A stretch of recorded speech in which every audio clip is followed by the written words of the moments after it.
안녕하세요. 남한산성이라는 영화에 대한 이야기를 좀 하고 싶어서 말씀을 드릴까 합니다.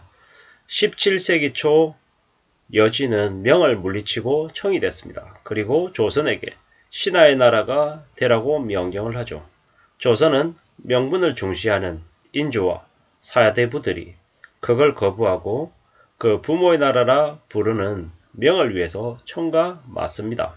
하지만 우리가 잘 알고 있다시피 청과 싸움은 조선에 있어서는 중과부적이었습니다. 말이 안 되는 상황이었던 거죠. 그러다 보니까 인조는 도망치듯이 남한산성으로 쫓겨가게 됩니다. 그 남한산성 안에서도 그 화친파와 척사파가 나눠서 싸우죠. 죄송합니다. 인조는 오직 자신의 안위만을 생각하고 신하의 의견에 이리 저리 휘둘리기만 합니다. 리더의 모습을 보이지 못하죠. 그러는 중에 백성들만 더 계속 궁지로 몰리죠. 그들은 춥고 배고픔에 또 어려워하고 또 적으로부터 또 온갖 고초를 다 겪습니다. 영화의 맨 첫 장면은 그 김상은, 김윤석이 한 역할이 나오는데요. 얼어붙은 강을 건너는 모습이 나옵니다. 길잡이 노인의 도움을 받아서 남한산성으로 가는 가장 빠른 길을 안내받죠. 그렇지만 그 김윤석, 김상원은 그 길잡이 노인에게 은혜가 아니라 원수를 갚습니다. 사사로운 정을 따를 수 없다라고 생각했던 거죠. 길을 안내해줄 때는 꼭 필요한 존재였지만 헤어지게 되면 적에게도 그 역할을 해줄 수 있는 위험한 인물이라고 생각을 했던 거죠. 그게 김상원의 일을 처리하는 방식이었던 겁니다. 백성들을 위하기도 하지만 또 언제든지 백성들을 죽일 수 있는 존재라고 생각했던 거죠. 그리고 그 김상원과 반대의 입장에 있는 사람이 있었습니다. 최명길입니다. 이병헌이 한 역할이죠. 이 남한산성은 그 김상원과 최명길의 싸움, 그러니까 말로써 인조 앞에서 자신의 의를 얘기하는 모습들도 매우 눈여겨볼 만한 그런 대목들이 많습니다. 적인 용골대에 가서 화친을 주장합니다. 인조에게 좀 불경의 얘기도 많이 하죠. 세자를 내주고 조선의 평화를 가져와야 된다고 주장합니다. 살기 위해서 못할 일이 뭐 있겠냐 이런 얘기들도 합니다.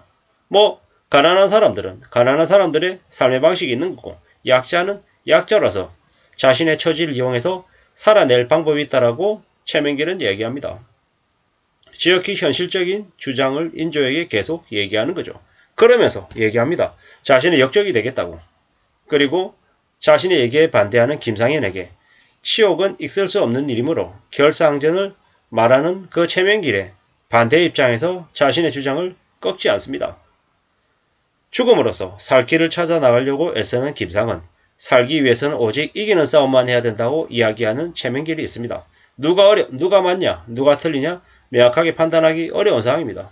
하지만 이미 그들은 인조와 조정 대신들은 남한산성까지 왔습니다. 궁지에 몰렸다라고 봐야 되는 거죠. 나갈 수도 없고 버틸 수도 없는 진퇴양난입니다. 칸이 온다라는 얘기를 듣습니다. 그 얘기를 듣고 난 이후에 그제서야 항복하는 답서를 청에게 써서 내보내려고 합니다. 근데 그 항복 문서를 아무도 쓰려고 하지 않죠. 그럴 때 최명길이 나서서 씁니다. 강자가 약자에게 못할 짓이 없듯이 약자가 살기 위해서 또 못할 일은 없다. 죽음이 절대 가볍지 않다. 하지만 죽음은 견딜 수 없고 치욕은 견딜 수 있다라고 얘기했습니다. 오랑캐 발밑에서라도 걸어서라도 백성을 살려야 된다라고 이야기합니다. 최명길은 아직 무너지지 않은 세상에서 명을 받들고 망고의 역적이 되겠다고 합니다. 어쩌면 그 최명길이 정말 충신일지도 모른다라는 거죠.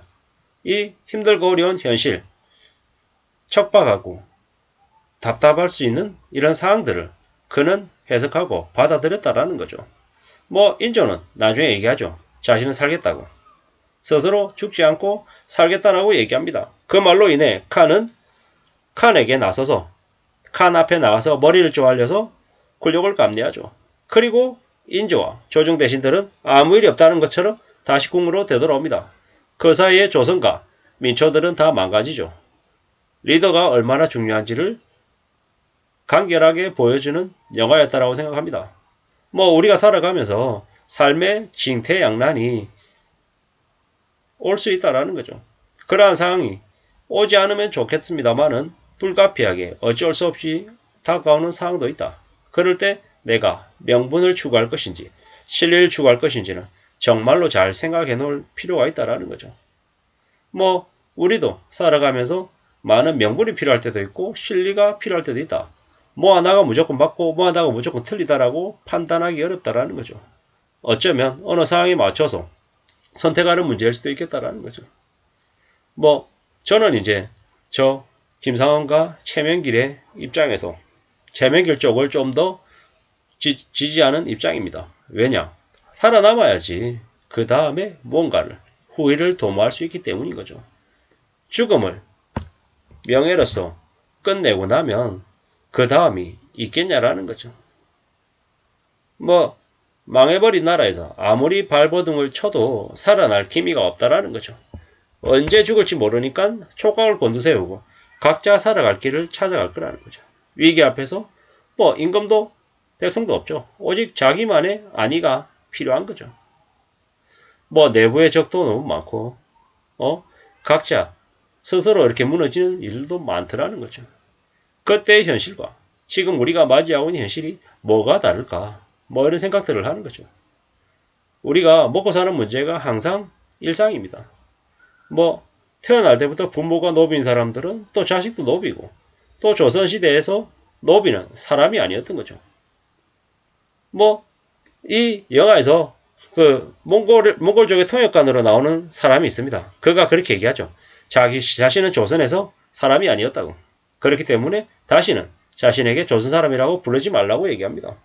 뭐 이제 개판이었던 거죠. 뭐 칸이 오지 않아도 스스로 무너질 나라였던 거죠. 위든 아래든 옆이든 각자 자기 살 길 찾을 생각밖에 없었던 거죠. 자기만 살면 되고 나머지 것들은 없어도 된다라는 게 그 당시의 모습이었던 거죠. 어쩌면 그 당시에 정말 제대로 망했어야 되는데 그러지 않고 어설프게 살아있어서 한국이 조선이라고 한 나라가 나중에 정말 치욕적인 그런 상황까지도 갔는지 모르겠다라는 생각도 듭니다. 지금은 우리가 우리의 삶을 살면서 어떻게 행동을 취해야 될지 많이 고민해야 될 것 같습니다. 당시에 청해, 칸이 조선 땅을 유리하던 그때 그리고 지금의 모습 뭐가 다르고 뭐가 비슷한지 곰곰이 생각해 봐야 될 것 같습니다. 지금도 우리는 여전히 자기만의 안위를 챙기는 사악한 이들이 뭐 우리의 리더의 자리에서 머물고 있습니다. 그래서 우리가 더 힘들고 더 어려울 수도 있습니다. 이런 시대에 우리는 어떻게 살아야 할지 남한산성이라고 하는 드라마를 찾아서 보시면서 좀 더 깊이 생각해 봤으면 좋겠습니다. 감사합니다.